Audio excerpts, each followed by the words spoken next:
Je reviendrai après cela. Mais ce que je voudrais savoir, M. Diallo, Oui. en ce qui concerne les structures sanitaires qui étaient mises en place ce jour-là, il y en avait 23. Vous donnez l'information selon laquelle que ces hôpitaux étaient en manque de médicaments, sans se déplacer, sans avoir un reportage strict là-dessus.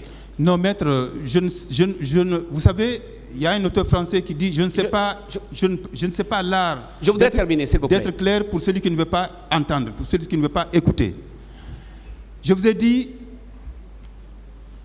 comment les journalistes travaillent, comment nous travaillons. Nous travaillons avec des sources. Nous travaillons avec des sources d'information. Qu'est-ce que vous voulez savoir, maître? Oui, je voudrais simplement savoir, est-ce que, selon lui, cette information qu'il a reçue, il l'a relayée au niveau de la BBC, étant donné que la BBC, c'est une radio fiable. Mais, maître... La question, s'il vous plaît, quelle est la question? Monsieur le Président, j'ai demandé, est-ce que cette information a une source crédible? Il a déjà répondu à cela, maître. Une autre question maintenant. D'accord. Alors, comme c'est répondu, je voudrais savoir, par rapport au charnier, à la question de monsieur le procureur, on vous a demandé est-ce que vous avez des informations relativement au charnier. Et vous avez donné l'information selon laquelle que vous n'avez pas une source fiable. Et que, mais par contre, une personne vous aurait appelé pour vous dire que c'est derrière l'aéroport. Vous confirmez cela?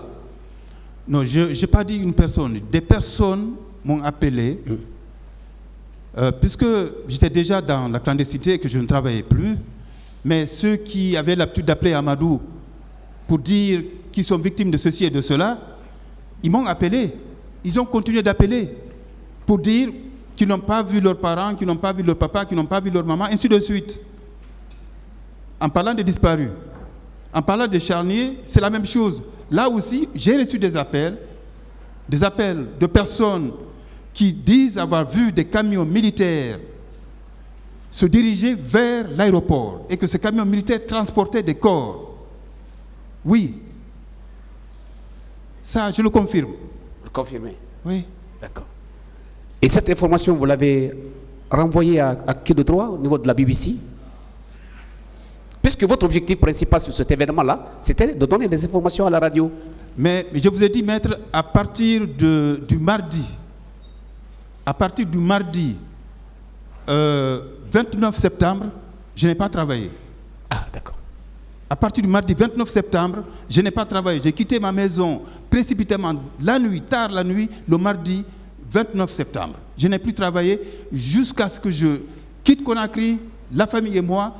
Et ça, c'était le 29 octobre, jour pour jour. Le massacre a eu lieu le 29 septembre. Et le 29 octobre, j'ai quitté avec la famille la Guinée. Pendant le mois là, je n'ai pas travaillé. D'accord. Ma dernière question, vous étiez présent à la cérémonie de restitution des corps à la mosquée Faisal? Non, je n'étais pas présent. Merci, Monsieur le Président. Merci, Monsieur Amadou. Merci, maître. Merci beaucoup.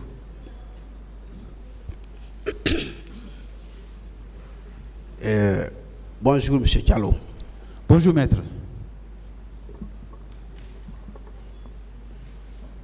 Je voudrais d'abord, avec la permission de Monsieur le Président, m'imposer ce devoir de partager votre peine. Vous féliciter également de votre professionnalisme quand même. Toute ma compassion pour le traumatisme et les préjudices que vous avez subis. Merci beaucoup, maître. Bien. Parlant donc de monsieur colonel Tchegoro, ce qui m'intéresse beaucoup, je voudrais d'ores et déjà vous dire que moi je vous pose les questions en tant que partie civile et non en tant que journaliste de la BBC. Vous êtes d'accord avec moi? Ici. Bon, partie civile et journaliste, parce que c'est un journaliste qui a été violenté. Est-ce que le fait qu'un journaliste violenté devienne partie civile, est-ce que ça pose problème? C'est un journaliste qui a été violenté. Bien. Et toujours avec la permission du président, nous nous sentons heureux lorsque nous avons une partie civile je comprends très bien notre mission et la conversation peut être audible.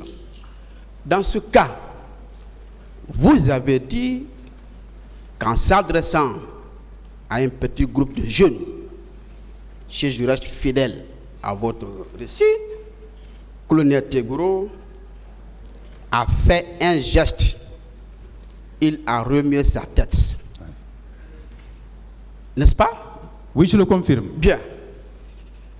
Et en toute honnêteté, puisque vous le savez, nous sommes devant le tribunal criminel qui n'a besoin que de la précision pour asseoir sa conviction. Vous, quelle interprétation, en toute honnêteté, vous donnez à ce geste de tête? En toute honnêteté. Bon, vous savez, comme je vous l'ai dit, je préfère laisser le tribunal qui déjà fait bien son travail interpréter certains propos ou certains faits et gestes. Mais ce que je dis, c'est que le colonel a fait un geste de la tête et il est parti parce qu'il n'arrivait pas à se comprendre avec les jeunes. Et c'est quand il a fait ce geste, il s'en est suivi des tirs de gaz lacrymogène lancés par les policiers et les gendarmes qui étaient là. Est-ce que son geste veut dire aux policiers, allez-y, lancez les gaz? Moi, je laisse le tribunal le soin d'apprécier cela. Et permettez-moi de ne pas l'apprécier non plus. Bien. Et puisque notre rôle, y compris les parties civiles, c'est d'aider le tribunal à faire moins d'interprétations, c'est-à-dire mettre à sa disposition les éléments les plus précis, parce que nous sommes en matière pénale. Selon vous, le fait de penser, laisser le soin au tribunal, d'interpréter un geste, est-ce que, amicalement, honnêtement, est-ce que nous ne créons pas d'obstacle au tribunal? Non, non, pas du tout, non, pas du tout. Non, le tribunal est assez aguerri pour ça, maître. Vous savez, moi, je suis journaliste professionnel. Depuis 1988, je travaille, je couvre l'actualité. J'ai rencontré des situations difficiles. Dans mon travail, notamment au niveau de la BBC, je vous l'ai expliqué tout à l'heure, nous donnons les faits, nous présentons les faits, les différentes opinions contradictoires. Parfois, on ne juge pas. On laisse à l'auditeur la possibilité de juger, mais sans juger. C'est-à-dire que moi, dans mes papiers, vous n'entendrez jamais dire il y a eu le massacre du 28 septembre, c'est dommage, c'est malheureux, la Guinée a connu un événement. Vous n'entendrez jamais ça, parce que c'est une prise de position. Vous entendrez dans mes reportages que je détiens qu'il y a eu le massacre, des personnes ont été violentées, des personnes ont été... et ainsi de suite, ainsi de suite. Je décris les faits, mais je laisse à l'auditeur la liberté, parce que l'auditeur a cette liberté, d'interpréter et de dire « ça c'est mauvais, pourquoi les militaires ont fait ça? Pourquoi ils ont fait ça ?» Moi, je ne le dirai pas. Donc, permettez-moi ici encore de ne pas le faire et de laisser à un tribunal déjà suffisamment aguerri de faire cette interprétation. Et ce n'est pas du travail pour le tribunal. Oui.